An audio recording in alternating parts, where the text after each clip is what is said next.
श्रीमद् भगवद गीता यथारूप अध्याय 7 और श्लोक अध्याय का नाम है भगवत ज्ञान।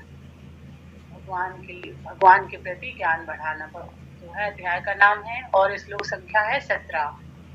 तेषां ज्ञानी नित्ययुक्ता एक भक्ति विशिष्यते प्रियो हि ज्ञानिनो आत्यार्थमहं सा चामं प्रियः। हरे कृष्णा। तेषाम उसमें से ज्ञानी ज्ञानवान नित्य युक्ता सदैव तात्पर्य एकमात्र भक्ति में विशिष्ट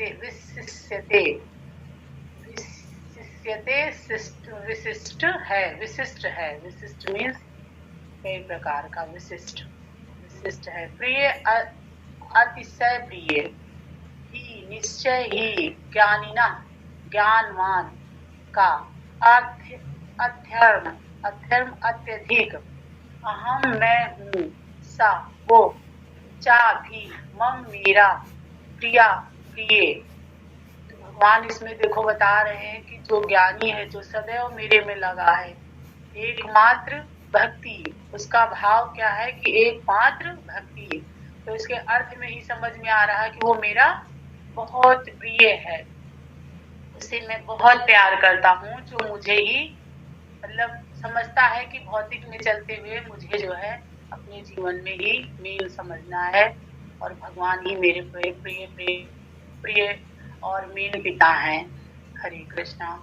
इसमें से उदाहरण दिए हैं प्रभु श्रील प्रभुपाद जी। इसमें से जो परम ज्ञानी है और शुद्ध भक्ति में लगा रहता है वो सर्वश्रेष्ठ है, क्योंकि मैं उसे अत्यंत प्रिय हूँ और वो मुझे प्रिय है। तो क्या है, इसमें से जो परम ज्ञानी है, तो इस भौतिक में जितने लोग हैं जितनी आत्माएं हैं उसमें से जो परम ज्ञानी आत्मा है एक तरह से वो इंसान है।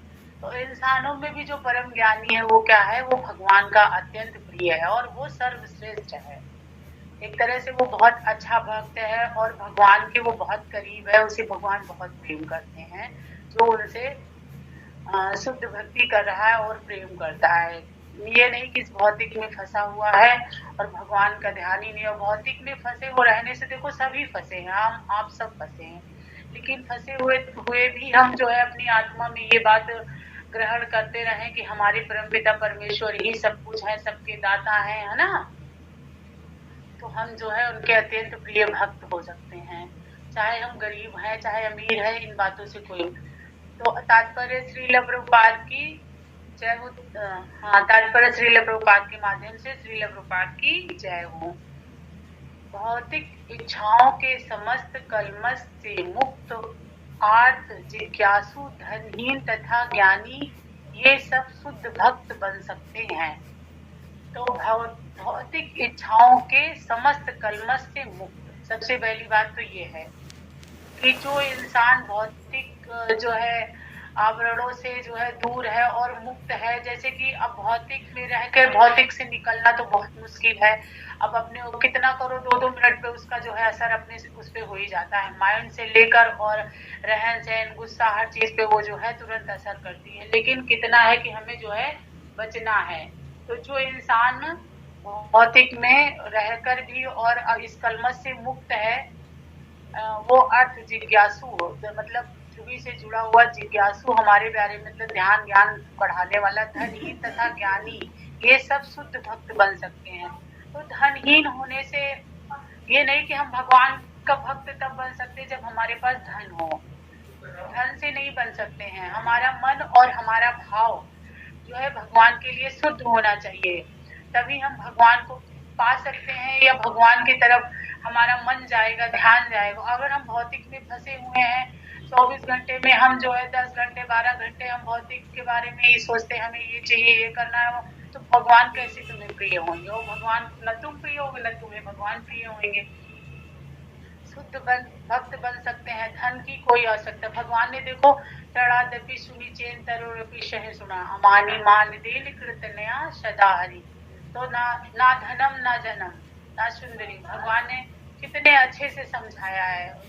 कि जो है धन आपके पास एक तृण मात्र की तरह अपने आप को समझो, और एक तृण से भी वो प्रसन्न। भगवान कहते हैं हमें पत्र पुष्प फल कुछ भी भोग अर्पण कर दो, आपके पास मेवा मिष्ठान वैभव भरा है तो आप वो करो, लेकिन आपके पास अगर वो नहीं है उससे भी भगवान खुश हैं। भगवान हमारे सबसे जो है नहीं मांगते कि हमें एकदम मतलब माल चीज ही खिलाओ तभी हम प्रसन्न होंगे, है ना, ऐसा नहीं है। भगवान कहते तुम अपनी गरीबी अमीरी किसी भी स्थिति में आप हमें याद कर रहे हो, सबसे सर्वश्रेष्ठ बात ये है। तो किंतु इसमें से जो परम सत्य का ज्ञानी है और भौतिक इच्छाओं से मुक्त होता है, तो जो परम सत्य का ज्ञानी है, अब जैसे कि जिसके अंदर ज्ञान है कि भगवान है, भगवान ने हमें जन्म दिया है, हमारी आत्मा जो है भगवान में लगी रहनी चाहिए, क्योंकि हमारी आत्मा इधर उधर भटकेगी तो हमारा और भी जन्म बर्बाद जाएगा, और हमारे मतलब जो जीवन चल रहा है ये भी मेरा। तो जिसको ज्ञान है उनकी तो बात ही अलग है भाई, उनके अंदर क्या है, मेन चीज है ज्ञान, और भौतिक इच्छाओं से मुक्त होता है। तो वो भौतिक इच्छाओं से मुक्त होता है। जैसे अब हम लोगों के ऊपर ही सोचा जा सकता है कि जैसे कि हम क्लास में नहीं जुड़े थे, हम भगवत गीता नहीं पढ़ते थे, और आप सबका संग नहीं होता था, तो हमारे ऊपर पूर्ण तरह से हावी था जो है भौतिक। लेकिन जैसे आप सबसे जुड़ के तो हावी तो अभी भी हम ये नहीं कह सकते कि हम पूर्णतया निकल चुके हैं, लेकिन फिर भी ज्ञान जितने तक बढ़ा है उतना ये समझ में आता है कि इससे हमें दूर रहना है।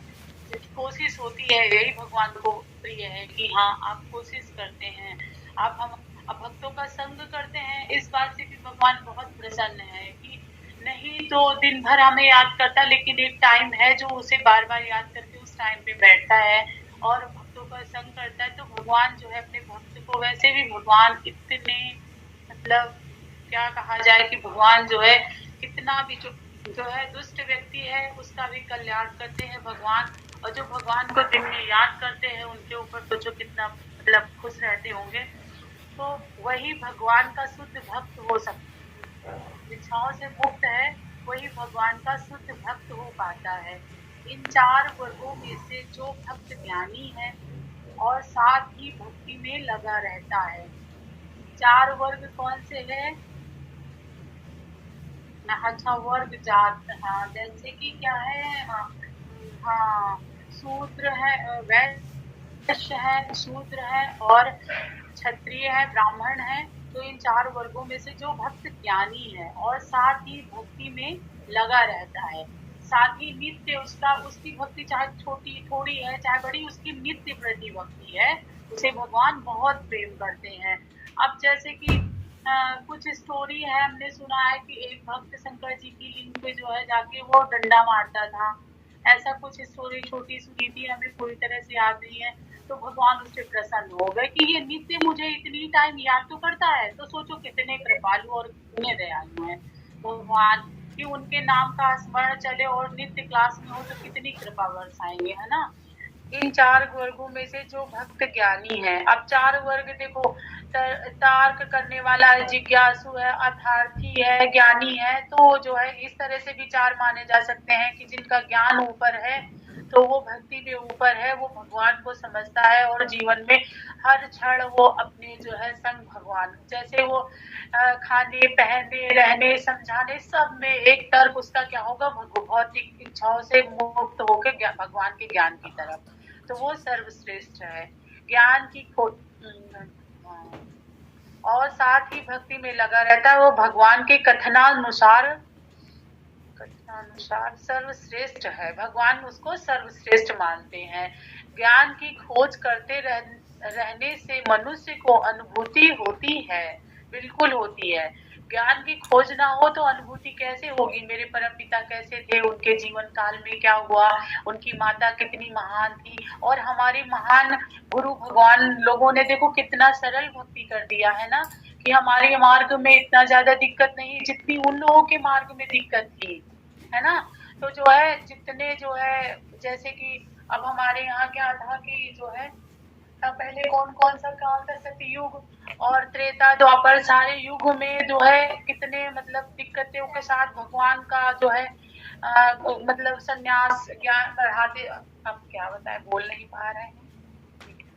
तो जो है कितना जो है तप करते थे, तपस्या, जंगल में निकल जाते थे, कुटीर आश्रम बना लेते थे, अपने माता पिता, अपने भाई बंधु उनसे बहुत दूर हो जाते थे, मिल नहीं पाते थे, वर्षों वर्षों देख नहीं पाते थे, सिर्फ भगवान में लगे, कितनी तपस्या करते थे। और हम लोगों को कितना सरल हरि नाम करने से ही, भगवान के नाम स्मरण से अपने घर में खाना बनाया, ध्यान रखा भगवान का भोग है, शुद्ध बनना चाहिए, स्वच्छ बनना चाहिए, लगाना, तो ही भगवान हमें कितनी कृपा कर रहे हैं और अपने धाम को बुला रहे हैं, इतनी मतलब आसान विधि से। और हम लोग तब भी नहीं सोच पा रहे हैं। सर्वश्रेष्ठ ज्ञान की खोज करते रहने से मनुष्य को अनुभूति होती है, बिल्कुल। तो ज्ञान होता है तभी धीरे धीरे अनुभूति होती है। अभी क्या है ना कि जैसे भगवान की प्रतिमा आती है, अब ज्ञान का अनुभूति तो पढ़ने लिखने और आप सबके संग से हो रही है, होती है, ठीक है, लेकिन आप अज्ञानी हैं और आप अपने घर में प्रभु की प्रतिमा या उनका अर्च्य विग्रह लाए और उनकी सेवा में उनको भाव देते रहे, देखो उनमें ही आपको मतलब ये होगा कि वो मेरे साथ हैं, वो मेरे साथ, मेरे घर पे सारी कृपा वही कर रहे हैं। तो जो है ज्ञान की खोज करते और भगवान की खोज में अगर आपका मन लगा है तो स्वयं भगवान हमारे इतने दयालु और कृपालु हैं कि वह आपको दर्शन अवश्य देंगे और आपका जीवन धन्य अवश्य करेंगे। उनकी आत्मा उसके भौतिक शरीर से भिन्न है, तो जो भगवान की खोज करता है और तो उनकी आत्मा क्या है, भौतिक में सबसे भिन्न है, वो अलग है, उनकी सोच, उनके रहने, उनकी बातचीत, उनका तौर है, क्योंकि वो ज्ञानी है। क्या है इस भौतिक में, इस जगत में जो ज्ञानी है वही जो है परम है, तो उसका तो सब अलग होगा, भौतिक शरीर से भिन्न है। तो भौतिक में जो फंसा हुआ है उससे वो भिन्न है, अब भिन्न है क्या, देखो एक इंसान मतलब कैसा भी हो, इंसान देखो भगवान ने जितने इंसान बनाए हैं उतने तरह के बनाए हैं। भगवान के पास जो है क्या कहा जाए, सब यूनिक है। हाँ, तो इस तरह से जैसे भगवान, अब हम लोग भौतिक में फंसे हुए हैं, तो हम अब हमारे अपने चेहरे को खुद गौर करें और यह भगवान का जो खोज कर रहे हैं, भगवान की भक्ति कर रहे हैं, भगवान में लगे ना, तो वो कितने भी काले हों, कैसे भी हों, लेकिन उनके चेहरे की चमक ही अलग हो जाती है। माता जी, ऐसा हम लोग मतलब हमें तो ऐसी फीलिंग आती है कि जो भक्ति में लगते हैं और मतलब प्रॉपर लगे रहते हैं और भगवान का ध्यान करते हैं, नित्य प्रति सुबह उठते हैं, तो उनके जो है चेहरे की चमक, वो अपने चेहरे पर एक बिंदी भी न धारण करें, एक टीका लगा लेते हैं, उससे ही ऐसे लगता है कि उनके चेहरे में कितना रौनक है, कितनी सुंदरता है, तो कुछ अलग ही चमक हो जाती है। तो वो भौतिक में भिन्न दिखते हैं, बिल्कुल दिखते हैं, हमारा शास्त्र बता रहा है। और अगर अपने पास ज्ञान है और नहीं भी ज्ञान है तो भी साधारण ज्ञान है, तब भी लगता है कि जो भक्ति करते हैं, जो सुबह उठते हैं, तो उनके चेहरे की चमक अलग होती है। अधिक उन्नति करने पर उन्हें निर्विशेष ब्रह्म तथा परमात्मा का ज्ञान होता है।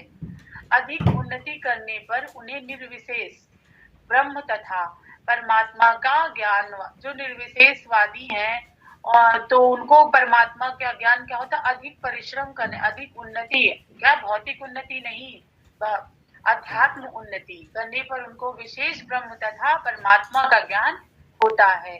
जब वो पूर्णतया शुद्ध हो जाता है तो उसे ईश्वर के नित्य दास के रूप में अपनी स्वाभाविक स्थिति की अनुभूति होती है। तो जो उसे ईश्वर के नित्य दास,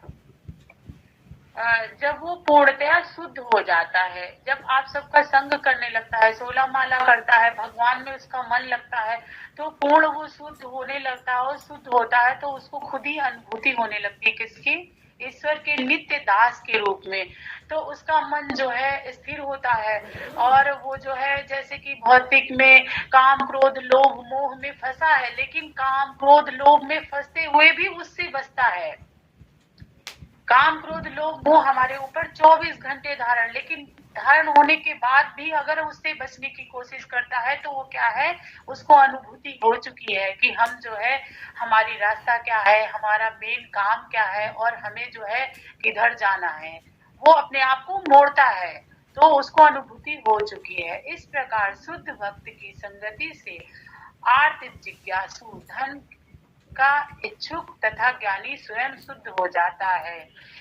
आर्त मीन्स पृथ्वी, वैसे तो हमें लगता है, लेकिन वैसे आर्त जिज्ञासु मतलब उसके वो बहुत जिज्ञासु है। धन का इच्छुक तथा ज्ञानी स्वयं शुद्ध हो जाता है और इस प्रकार शुद्ध भक्त की संगति करता है। तो जब देखो, अब हम लोगों के अंदर बिल्कुल भी ज्ञान नहीं था, ऐसे लगता था कैमरा ऑन होते ही मन धड़धड़ाने लगता था अंदर से कि कैसे माताओं के बीच में हम बोलेंगे, पता नहीं किसको कैसा लगे। लेकिन हमें लगता है कि हमसे हजारों गुना नर्म, सबका मुलायम दिल है, बहुत अच्छे हैं हमारी माताएं। तो मतलब सच में तो ऐसा लगता है कि जो भी आता है हम बोलेंगे, वो बुरा नहीं मानेंगे। धीरे धीरे मन में ये बात बन जाती है और मुझे लगता है कि हम बोलेंगे, जो ही आता है बोलेंगे, नहीं टाइम से हम जो है तैयारी कर पाए फिर भी हम कोशिश करेंगे। हमारी माताएं हमसे अरबों गुना अच्छे दिल की हैं और बहुत ज्यादा अच्छे दिल की हैं, तो वो हमें बुरा नहीं मानेंगी। तो ये मन में अंदर से आता है, तो बोलने में थोड़ा सा हिचकिचाहट कम होती है माता जी। धन का इच्छुक तथा ज्ञानी स्वयं शुद्ध हो जाता है। तो वो धन का इच्छुक तथा ज्ञानी स्वयं शुद्ध हो जाता है। इस प्रकार शुद्ध भक्त की संगति करता है। तो वो कितना भी धन की इच्छा हो, लेकिन शुद्ध भक्त का संग करने के बाद ना है, उसके मन के हृदय में ये चीज शुद्ध भक्त जागृत कर देते हैं कि नाथ सकल संपदा तुम्हारी और मैं सेवक समेत सुतनारी। तो जो है कि मैं नाथ आपका जो है सेवक हूँ, आपकी सकल संपदा इस सृष्टि पर जो भी है वो सब कुछ आपका है, आपका दिया हुआ। हमारी माताएं हमारे मन में ये बात भरती हैं, हमारी प्रभु जी हमारी राह, हमारा जीवन शुद्ध करते ये बात भरते हैं कि नाथ सकल संपदा तुम्हारी, मैं सेवक समेत सुतनारी, मेरे बच्चे, मेरा परिवार, मेरा पति, मैं आपका सब सेवक हूँ। और जो भी जीवन काल में जो भी मतलब है चल रहा है, वो सब हमारे कर्मों से चल रहा है। आप हमारे साथ बुरा कुछ भी नहीं कर रहे हो और सब आपका दिया हुआ है। तो जो है मैं आपका सेवक बनकर इस सृष्टि में रह रहा हूँ जब तक आपकी कृपा होगी। तो ये चीज आप सब जागृत कर देते हो हमारे अंदर, तो हमारे अंदर जो है अपने आप जो है भगवान की तरफ बढ़ने की इच्छा होती है। इस प्रकार शुद्ध भक्त की संगति, धन का इच्छुक तथा ज्ञानी स्वयं शुद्ध हो जाते। किंतु प्रारंभिक अवस्था में जिस व्यक्ति को परमेश्वर का पूर्ण ज्ञान होता है और साथ ही जो उनकी भक्ति करता रहता है, वो व्यक्ति भगवान को अत्यंत प्रिय है। अब जैसे क्या है कि किंतु प्रारंभिक अवस्था में जिस व्यक्ति को परमेश्वर का पूर्ण ज्ञान है। अब प्रारंभिक अवस्था जैसे कि हम अपने पीछे के जन्मों में भगवान की भक्ति करी होगी, भगवान भक्तों का संग किया होगा, तो शायद जो है मेरे अंदर भक्ति रही, तभी आप सबसे या सबके अंदर थी, तो हम सब इकट्ठा हुए कर रहे हैं। वैसे हमारे बच्चे हैं, अब वो बचपन से थोड़ा थोड़ा थोड़ा थोड़ा ज्ञान हम लोगों के द्वारा पा रहे हैं। जैसे कि क्या हम जैसे कि पंच तत्व मंत्र ही ले लो, अब चाहे कितना अब लगता है कि अरे बहुत नहीं जानते थे, तो चलो अब हमारे बच्चे क्या है, हमारे 20-30 की उम्र से हमें पता चला, और बच्चे क्या है कि अभी 6-7-8 साल से ही वो जान रहे हैं, तो वो बोलते हैं, तो उनके जो है ज्ञान क्या हो जाएगा, उनका ज्ञान जब आप सब जैसे हम सब की उम्र में आके और आप सबका संग या भक्तों का संग मिला, तो इनका ज्ञान थोड़ा सा ऊपर रहेगा, ऊपर के लेवल में होके बढ़ेगा। तो वो शुद्ध भक्त प्रारंभ अवस्था में जिस व्यक्ति को परमेश्वर का पूर्ण ज्ञान होता है और वो साथ ही जो उनकी भक्ति करता रहता है, तो साथ में बच्चे क्या है, अब बच्चे ज्यादा माला नहीं तो एक एक माला की आदत डाल दिए हैं, तो सुबह उठ के वो एक माला करते ही करते हैं। पहले तो परमानेंट नहीं थे, फिर एक दिन हमने कसम दिला दी लड़के को, मतलब कि करना ही तुम्हें है, तो वो तो मतलब उनका तो फिक्स हो गया। नहीं तो सर्दी में कभी ऐसा होता था कि बहुत जिस दिन हो रही उस दिन एक दिन ना भी नहाए, लेकिन अब की ऐसा नहीं हो रहा है माता जी। तो आप सबके संग से ये ज्ञान हुआ कि हमें बच्चों के अंदर भी पैदा करना है ताकि उनकी भी आत्मा शुद्ध हो, क्योंकि वो आत्मा है, उनकी भक्ति करता रहता है, वो व्यक्ति भगवान को अत्यंत प्रिय होता है। तो वो भगवान को अत्यंत प्रिय होता है जो स्टार्टिंग से ही भक्ति, जिसे भगवान की दिव्यता का शुद्ध ज्ञान प्राप्त होता है। तो भगवान का तेज और भगवान हमारे क्या है, भगवान के द्वारा ये सृष्टि चल रही है, भगवान हमें क्या क्या प्रदान करे हुए हैं, तो ये सब बच्चों के अंदर और हम सब के अंदर जब बढ़ता है, तब हम लोगों का मन दिव्य होता है, तब शुद्ध होते हैं हम और ज्ञान बढ़ता है। और बिना ज्ञान जो है अज्ञानी के अंदर आंखें खुली हैं फिर भी अंधकार है। जैसे कि अब हम सब हैं, अब हम सब जब ज्ञान आया थोड़ा बहुत तभी तो कुछ मुंह से निकल रहा, नहीं तो क्या है कि जो है आंखें खुली है फिर भी अंधे हैं, कुछ नहीं दिख रहा। वो भक्ति द्वारा इस तरह सुरक्षित रहता है कि भौतिक कलमश उसे छू भी नहीं पाते। तो वो भक्ति के द्वारा इस तरह सुरक्षित रहता है। तो जो है वो भगवान के नाम को जपते हुए इतना शुद्ध रहता है कि उसे भौतिक कलमश छू भी नहीं पाता। हरे कृष्णा।